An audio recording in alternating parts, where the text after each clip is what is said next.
Xin kính chào cộng đoàn. Kính thưa cộng đoàn, chúng ta đang sống trong những ngày của mùa chay thánh, mùa của sự hoán, sám hối, ăn năn, mùa hồng phúc, mùa của lòng xót thương của Thiên Chúa trao ban cho nhân loại. Chiều hôm nay, chúng ta chạy đến với mẹ hằng cứu giúp. Mẹ luôn chờ và cứu giúp chúng ta trong mọi cơn gian nan khốn khó. Với tâm tình những người con của mẹ, chiều hôm nay chúng ta cùng nhau chiêm ngắm mẹ với tước hiệu Đức Trinh Nữ Maria, mẹ của sự hòa giải. Xin mẹ giúp mỗi người chúng ta biết hoán cải, biết quay trở về với Chúa để đón nhận ơn thứ tha mà Chúa luôn dành cho chúng ta. Ơi già mị ma mệt nông dòng đời đời mai đời dầm keng khắp. Bình ta lắc hờ điếp amang bởi dân pa plu prơi. Bởi dân cờ hờ man tờ lời xó. Bởi dân chơ ca bưng pap prong. Bởi dân pran khắp pap khoa dân ở đây bởi chào prơi cơ mà núi mà nằm. Lâm mà này bình ta đoài ta kỳ hằng ami Maria. Ami hնong gum zuru. Ami đồ trang tờ quan hằng gum zuru bình ta. Amang dốc tờ lời tờ nạp tờ nông. Mừng pran anun hằng ami lâm mà này bình ta mút rom sa pran lăng yôm ami sit anan ami Maria hơi chí ở cha ami nga pehiam pran pap rơ câu ami gumchuru primcho bình ta thâu cơ hamal tờ lời xó vất lại hằng khoa giang ở đây Kiang chaka bưng pap tờ lời xó amang bejan này mung này bình ta rơ câu choa de run rây tu bạc lai bưng ai rơi grim cho cơ bình ta.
Lạy Chúa đã đến trần gian để cứu độ và giải thoát chúng con khỏi gông cùm của tội lỗi.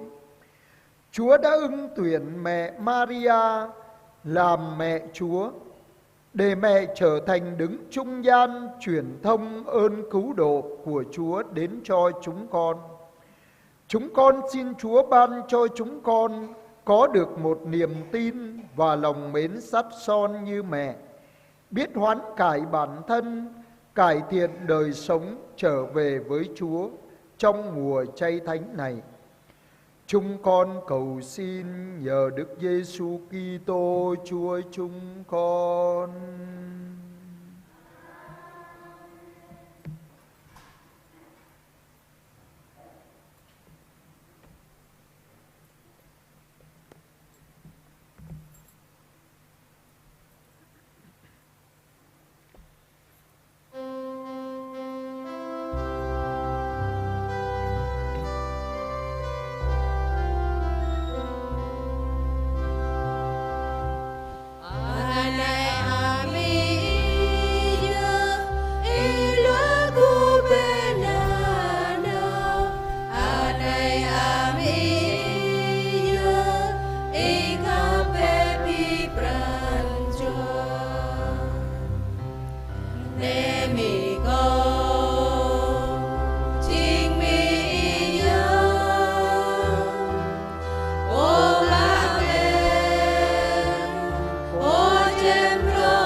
ta lắng nghe lời Chúa.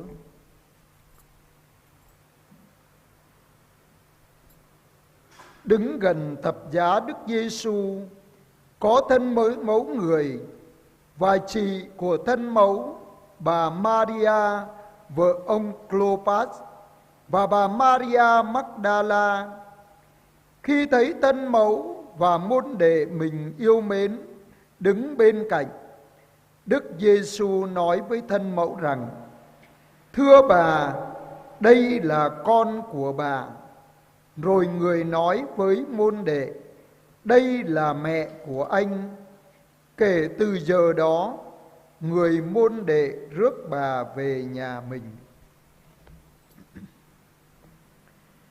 Doce bơi kayo pada kal Yesu qua hamau ami nyu Maria bene Clopa hang Maria Magdala bu ami nyu Yesu qua lại bà anei anai le anun nyu lại dâng hang po chuat tui anei ami ý mừng anun po chót tôi tụ lễ ami Giêsu qua pờ sang nhu.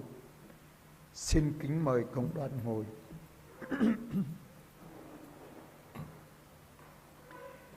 Kính thưa cộng đoàn, Thiên Chúa tạo dựng nên con người thật là tuyệt diệu. Ngài tạo dựng nên giống hình ảnh của Ngài. Ngài ban cho con người được hạnh phúc, không phải đau khổ và không phải chết. Nhưng Adam và Eva đã không giữ được điều đó, đã nghe lời dụ dỗ của ma quỷ, đã ăn trái cây sự chết và đã phải chết. Nhưng Thiên Chúa là tình yêu. Ngài không bỏ rơi con người. Ngài đã từ trời xuống, trở thành xương thành thịt nơi cung lòng của Đức Maria. Mẹ trở thành một Eva mới, cưu mang và sinh ra Adam mới là Đức Giêsu Kitô. Chúa Giêsu trở thành cây sự sống trên đồi Can Vê. Chúa trao ban cho nhân loại quả trường sinh là chính thân mình Ngài. Mẹ Maria đứng dưới chân thập giá. Khi mẹ đón nhận lời trăn trối của Chúa, Chúa nói: Thưa bà, đây là con bà. Mẹ Maria đã trở thành Eva mới, là mẹ của toàn nhân loại. Thánh Gioan khi đón nhận lời trăn trối: Đây là mẹ của anh. Chính giây phút ấy, toàn nhân loại này trở thành người con của mẹ. Và cũng chính giây phút ấy, mẹ trở thành đấng trung gian của ơn cứu độ nhân loại. Lạy mẹ, mẹ đã đón nhận chúng con là con của mẹ qua Thánh Gioan.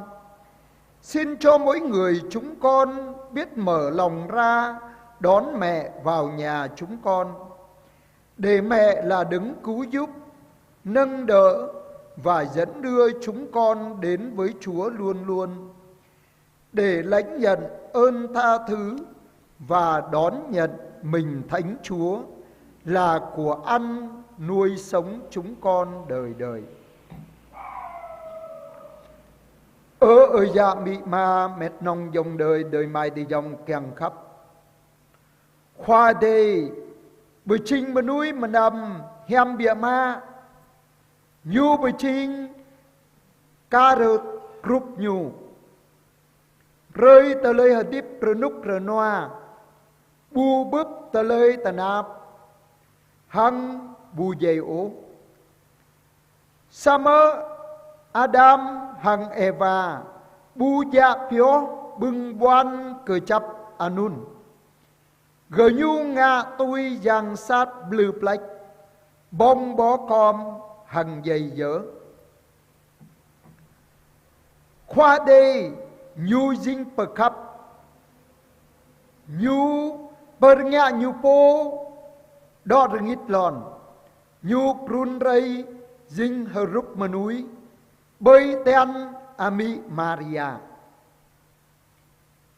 Maria dinh Eva pro game hăng tờ keng Adam pro dinh Giêsu Christo qua Giêsu qua dinh phan tờ lời hờ díp lòng la bơi chữ can về nhu bơi trao prơi mà núi mà năm bó rõ tờ lời hờ díp lòng la dinh chờ đe sa lệch nhu Ami Maria đôi che bơi cơ dâu bờ đà cằn lơ mami chờ ca bơi hẹp bơi chào ở bà anei ana ý xích nhớ Ami Maria dinh Eva pro chờ ca abi mà núi mà năm dinh ana ami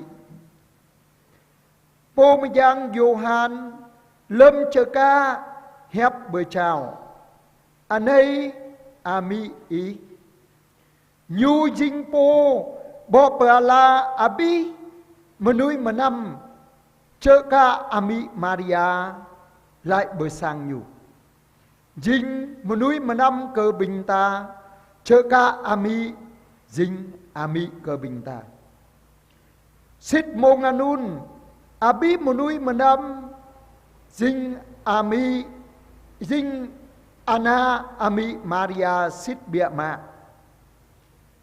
mông anei ami dinh po độ tòng ra bữa trao bưng sông bậc lái rời abi mà núi mà nằm ở ami ý chờ ca bình gờ mới dinh ana ý po Johan dinh po bo pala bình gờ mới rồi cao ý rơi bình gờ mới pop ran chua chờ ca ý mút amang krim sang ano bình gờ mới ý dinh po gum zuru khắp báp hăng trông ba bình gờ mới nào tờ kỳ bốp khoa giang ở đây nà nào keng bình gờ mới chờ ca bưng báp bên nhai hăng kreng chờ ca rơi ra ý dinh tờ lời hờ điệp lòng la chém rong bình gờ mới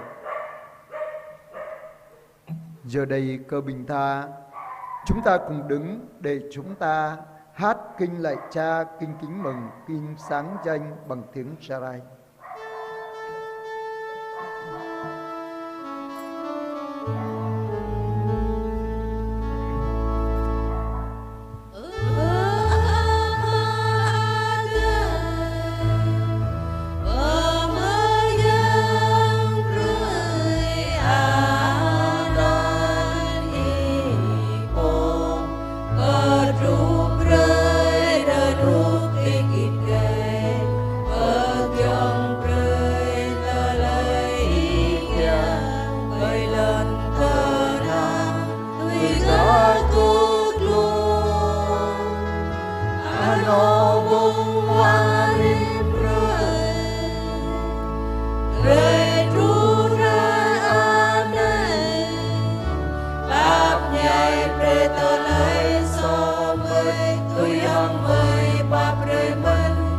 Maria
Giờ đây chúng ta hiệp ý với những người xin tạ ơn Đức Mẹ trong tuần qua. 3 ý tạ ơn Đức Mẹ vì đã được thêm lòng kính mến Chúa và Đức Mẹ. 1 ý xin tạ ơn vì biết vâng theo thánh ý Chúa. 4 ý xin tạ ơn vì đã chừa bỏ tội lỗi và tính hư nết xấu. 4 ý xin tạ ơn vì đã được ăn năn trở về cùng Chúa. 3 ý xin tạ ơn vì đã bền đỗ đến cùng. 9 ý xin tạ ơn vì đi đường được bình an.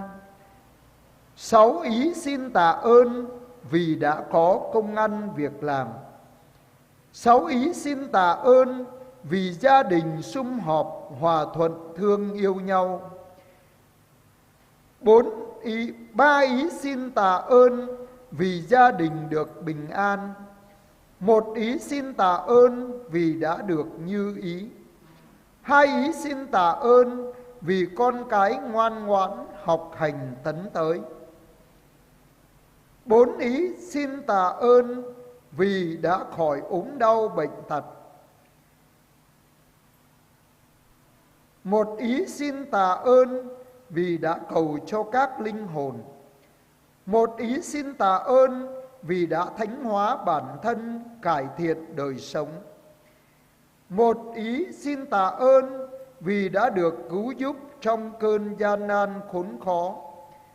2 ý xin tạ ơn vì đã được bình an trong tâm hồn và trong cuộc sống. Và với tất cả những lời tạ ơn tận đáy lòng chúng ta hiệp lời để tạ ơn Chúa qua mẹ.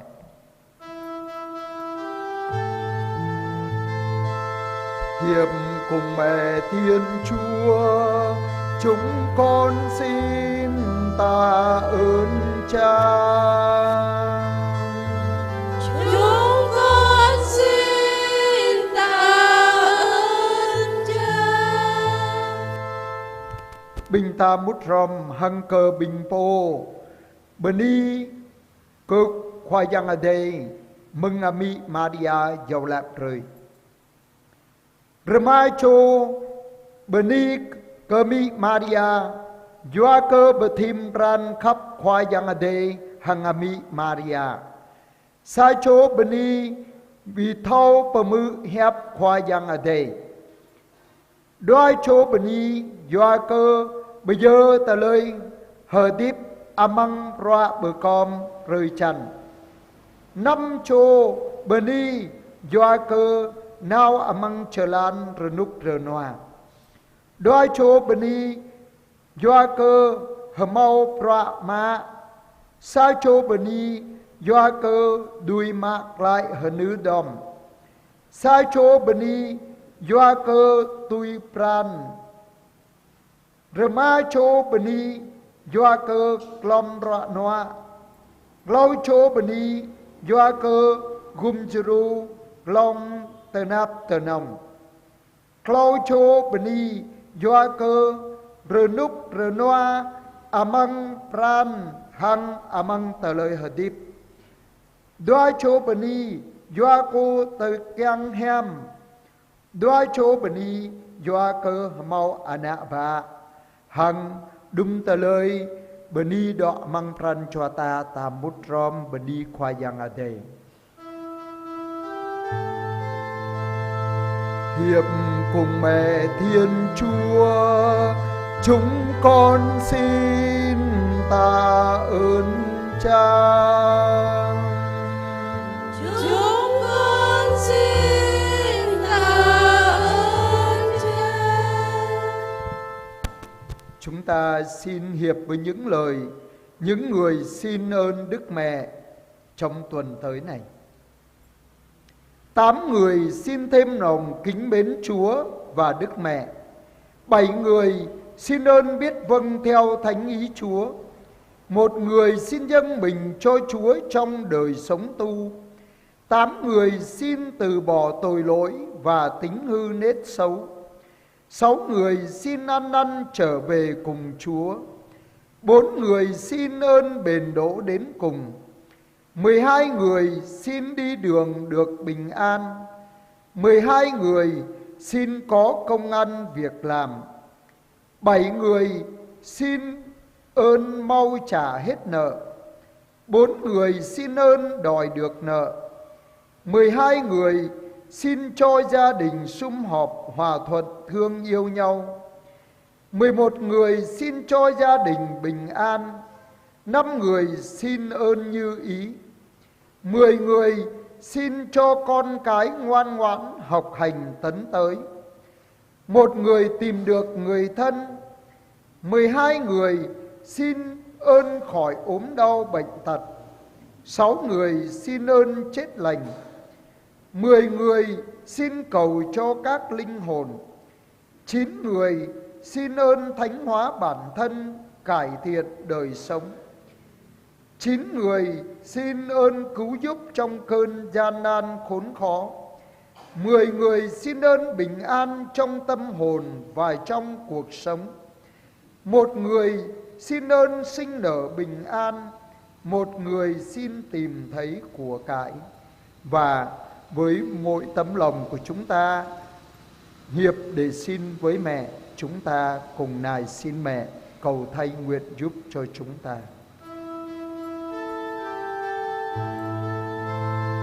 Vì lời Đức Mẹ chuyên cầu, xin Chúa nhậm lời chúng con.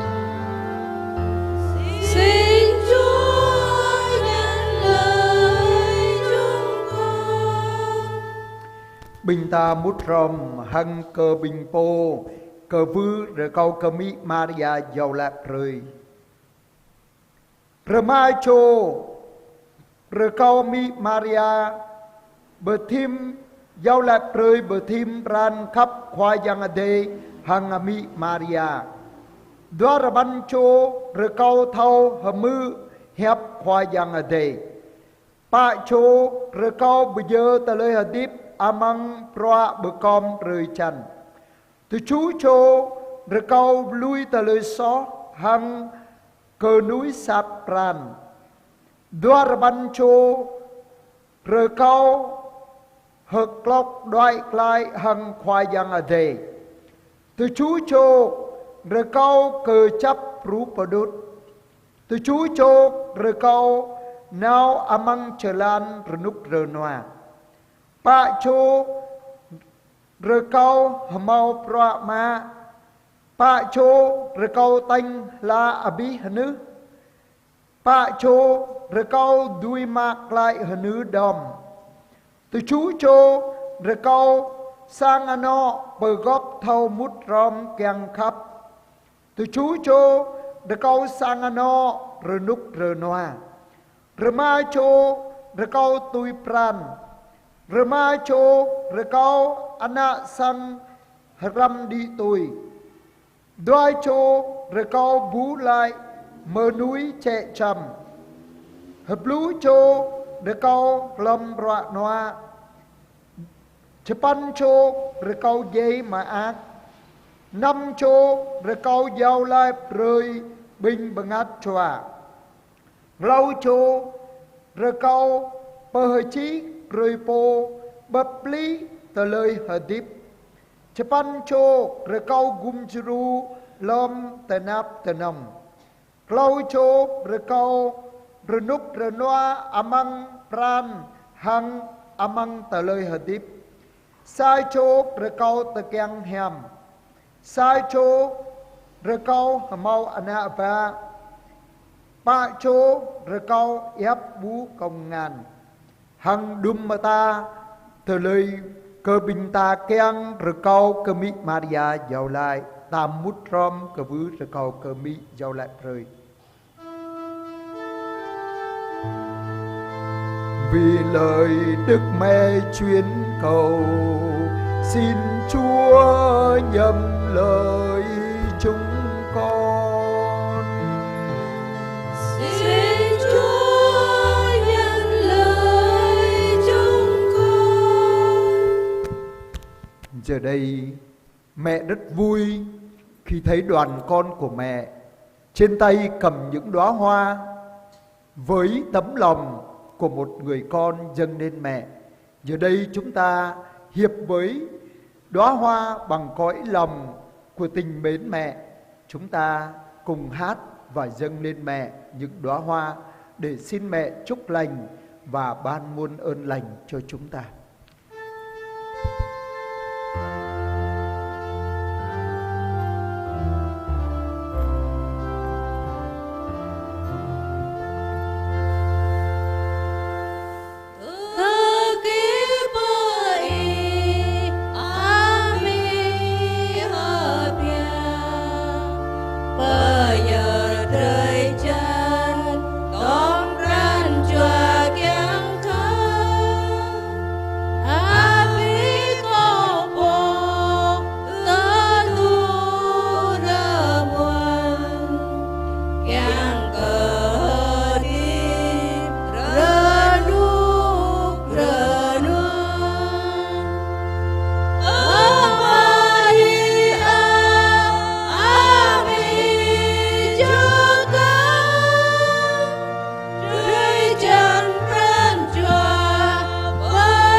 Và giờ đây xin mời cộng đoàn quỳ để chúng ta đọc kinh tuần cửu nhật Đức Mẹ Hằng Cứu Giúp.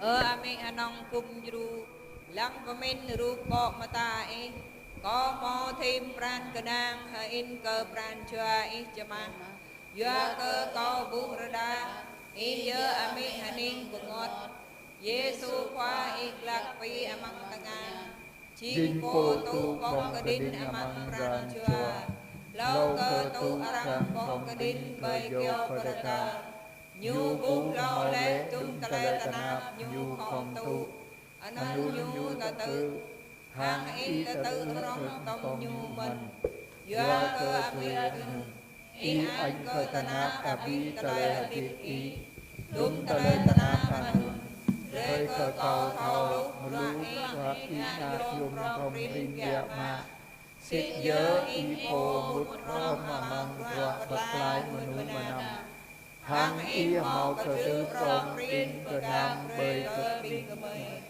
bơi tà nạp và cô phát cơ phát xích đục lá ami Maria rồi câu y rê cơ câu mút rôm hàng y đã mơ mút rôm hàng cơ lê tà nạp ana y lê đơn mút rôm hàng ana y đã mơ bờ pha rôm hàng cơ lê tà nạp y câu hành in bờ ngọt và cơ tà lê so sát cầu khổ lê Giêsu qua bơi cơ dâu và đẹp lòng mạc rê tà nạp cho y khắp phát anh cơ tà lê tà nạp lưu linh bịa mà thân an mừng đúng tà lê tà nạp anun câu kim rê cơ vui cơ câu ý đờ co íp rê cơ pran cho câu thâu cơ mal sipia han kim lui huy đúng tà lê so sát đờ câu ý khắp cho ta tu tà lê câu cơ vui đờ câu han ý mang đoa đờ pan nơi amen Dạ dồn ý mà ác cho ta tu lê anan nami anong gum seru yang cơ bậc rút bờ số pran chua binh gờ mới khả năng ở in cơ ý hanun câu cơ bứ đờ câu ý khắp pháp gum seru câu na nao amang yapani do no now lâm giang sap lư plek lâm mà mau ta lê so lâm bức ta lê ta náp amang ta lê hợp hang bia ma nhu amang mong chi lo pran ami ô thâu khắc pháp để câu ít rê cơ câu thâu đôi nào phở in na nào câu tui gư xích ních ra câu khen đôi nào phở ý hẳn đun nhạc rê cơ ý chai mự nhập câu để câu ít rê cơ câu bừng dung phàn nà nè thâu khen dâu lại ăn y na nào hăng mô khen chua tà nang in cơ ý khá ra nà nạ sẵn yang cơ ý mự nhập câu dâu lại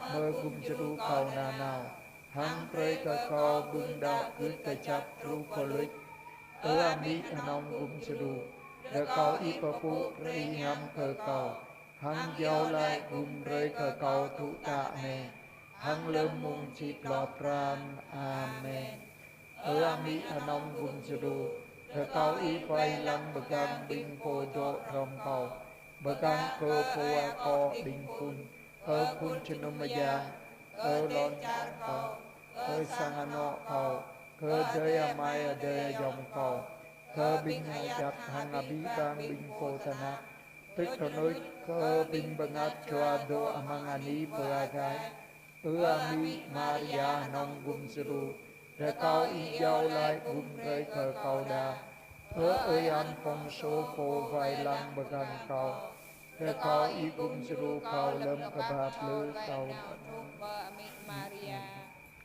Chư hành hiền kết thúc. Giờ đây chúng ta chuẩn bị tâm hồn để tham dự thánh lễ một cách sốt sắng.